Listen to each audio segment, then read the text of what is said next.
Hello, my name's Steve Jasper, aka the Jet Lag Guy, and welcome to my podcast, Whatever Happened to Baby Jet Lag? Whatever happened with baby jet lag? Whatever happened? We'll find out. And I am the co-host, Arthur Chen, the chatty curator. Welcome to this episode of Whatever Happened to Baby Jet Lag, and we have Dr. Stephen Jasper here. How are you, Steve? I'm pretty good, surviving the summer heat. Oh gosh, it is. So It's warm. It's very warm. It's very warm. And oh, by the way, I'm just gonna poke my head in a little bit. Hello, this is Arthur the chatty curator. So and thank you for having me as your guest co-host. Oh, thank you. Thank you very much for hosting me. Oh, well, now this is a podcast about jet lag. It is indeed. Yes. So all things jet lag. All things jet lag. So let's go into the first segment, which is there are some jet lags in the news. What's happening in the news? The U.S. President Biden being tired on his trip to Angola. Yeah. Now, he flew across to Angola to a meeting. I'm guessing in a dark conference room, and started dozing off. And he's blamed it on jet lag. And that's understandable because Angola is ahead of the US by a few hours. I think, 4 or 5 hours. And, east is a beast and west is best when you travel, and he's flown east. And so, understandably, he was jet lagged, so we got to get him a pair of Retimer sunglasses and get him a consult. Anyway, but he's leaving the presidency in a few weeks, so. But what happened before, as if you recall the presidential debate, his performance was very bad, so bad he actually left as a candidate and Kamala Harris stepped in, and he blamed that on jet lag, and I thought, should I comment on that? And the American election is so polarized and so emotionally charged, I didn't want to step into that. Obviously, Australian accent, and we do things a little differently in Australia. I don't think we're as polarised and emotional about our politics as... I don't think we're polarised and emotional about most things, really, No. as a rule. Yeah. So Maybe jet lag caused it. I wish people were passionate about jet lag, but but I thought, no, I just can't say anything because someone is going to be really upset with me. Several people would be upset with me, and there was no reason to upset a market. So I thought I left it then. Now that the election is over and people are working through to the upcoming President Trump, I think some of that emotion has died down in terms of the electoral performance, so I can actually talk about it a bit more now. But, the poor man was jet lagged.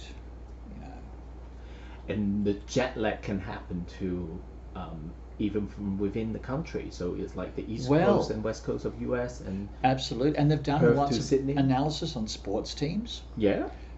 Basketball, American football, which we know is gridiron. I think baseball. Teams from the West Coast playing on the East Coast tend not to do as well because they've got that 3-hour shift. Yeah. So I haven't seen it so much with teams from the East Coast going west, but teams from the West Coast flying east often struggle. Oh, and their numbers aren't as good. Is that why the Pet Shop Boys have that Go West song? That could be it.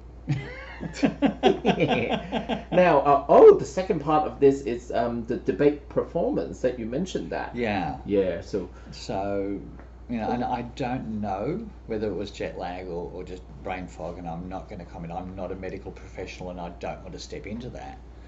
But it does sound plausible. Could be. But like I said, I didn't comment at the time. Would age play the factor? Age absolutely would. And President Biden's not a young man. Let's be honest here. It does tend to get a bit worse as you get older, and you tend to need to you need your props, you need your Retimer glasses and sunlight and all those sort of props. There you go. To support you as you get older. I know we can't avoid, and then if that happens to someone because of stress, age, or whatever? There's a few things. Well, you can minimise jet lag. I mean, stress will do it. Yeah. Age doesn't help. The direction of flight is the You one can't that help it. people Yeah. overlook, you know. As I say, for most people, East is a beast and West is best. And there's a few people it's the other way around. And if Outlined that in the book. I was about to say that you need to cut your last sentence out. If the people want to learn about this by reading, Absolutely. Can you tell us a little bit more about the book? Yes, I've just listed it on Amazon. Perfect stocking stuffer or perfect holiday gift if you're flying and you're flying across to Europe or something, because we get a lot of people this time of year flying to see grandparents in Europe. They're often taking children and da. So this is on Amazon. It's $17.77 US. Yep. I think it's about 24, 26 Australian. It'll wobble a Exchange bit rate. with Yeah. exchange rate, currency fluctuations, but that's the sort of level we're looking at. So it's a good holiday read. And what can people expect from reading the book? Well, look, I've targeted the book at three different types of audience members. The first people who just want to know, how do I fix this? Mm-hmm. So every chapter's got a summary. At the end of the book, I've got a summary, and you can just read that. You've got the information. And some people are just kind of get to the point, okay, we got you. Then there's the people who want to know, is this scientifically valid? Is this actually based in reality? Can I check this out for myself? Lots and lots and lots of references. Sorry, as an academic, and maybe I should go to Academics Anonymous to sort that, but we've got lots of references. So it's actually scientifically validated, evidence-based. I promise you, there's no chakras, there's no earthing, we're not talking, there's no energy, no Reiki, none of that in here. And it would be... And the third is go on. people looking for something to read on the plane. You've got a 20-hour flight from Sydney to London. I've put enough anecdotes and stuff, filled it up with things that might make it interesting and explain why things are the way they are. So it would be in a human language that is suitable for everyone to read. Suitable for everyone. Well, as long as you can read. So 10 years and up. Steve, I have a question.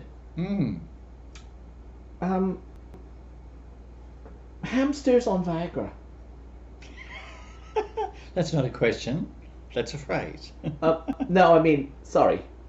Hamsters on Viagra. Why? And jet lag. Well, okay. Little anecdote. So, in a previous life in the pharmaceutical industry, I worked in the Viagra clinical trials. And then just want to distinguish here, I was not a trial subject. I was a research assistant. They're quite different. So I had 2,000 bottles of Viagra locked away in a cage.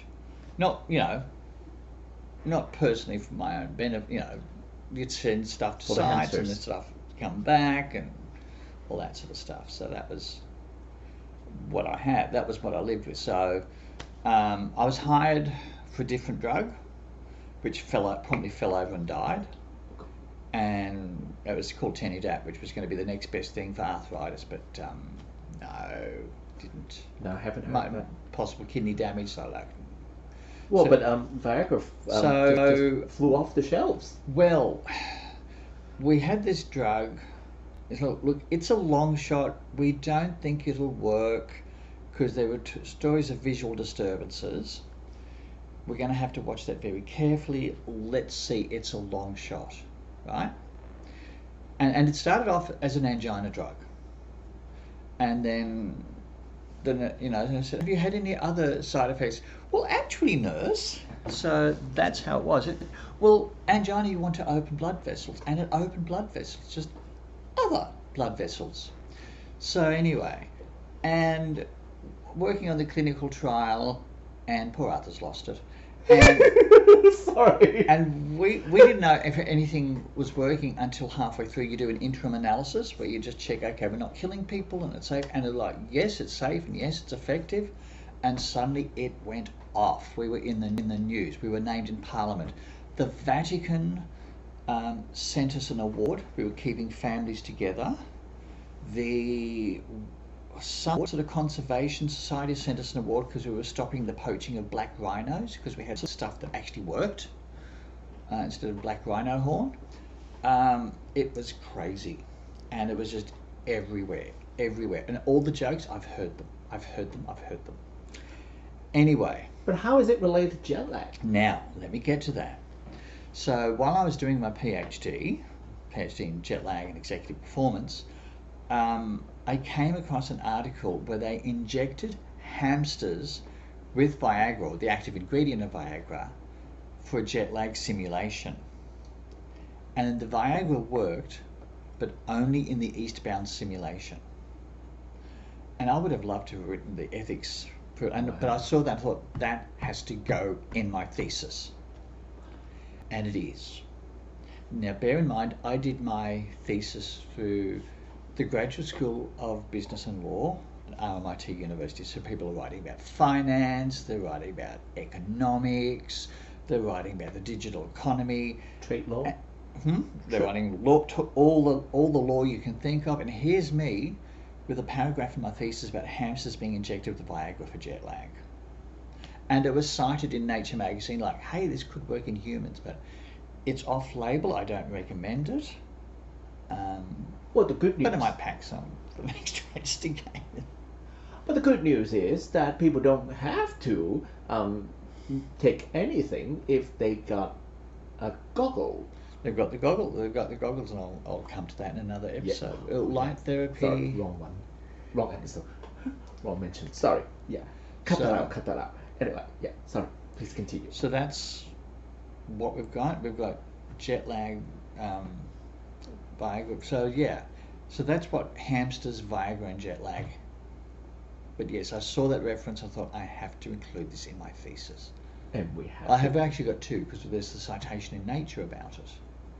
And we have to include that in the podcast because people need to know. Agostini et al. 2006, and then cited by SEPA 2007. Amazing. Now, Steve, if people are interested to find out more about what you do and or get your book or get to know what you different services that you provide, how are they going to find you? We've got the website www.jetlagguy.com.au. I have to have the AU in there. I couldn't get the .com on its own. So .com, just look for, I've got a picture of me at the front, you'll know it's me.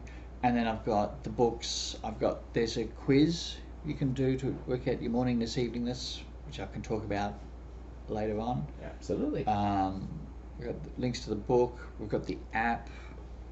We're making the best jet lag app in the world. Amazing. So good for you. So that's what we're doing.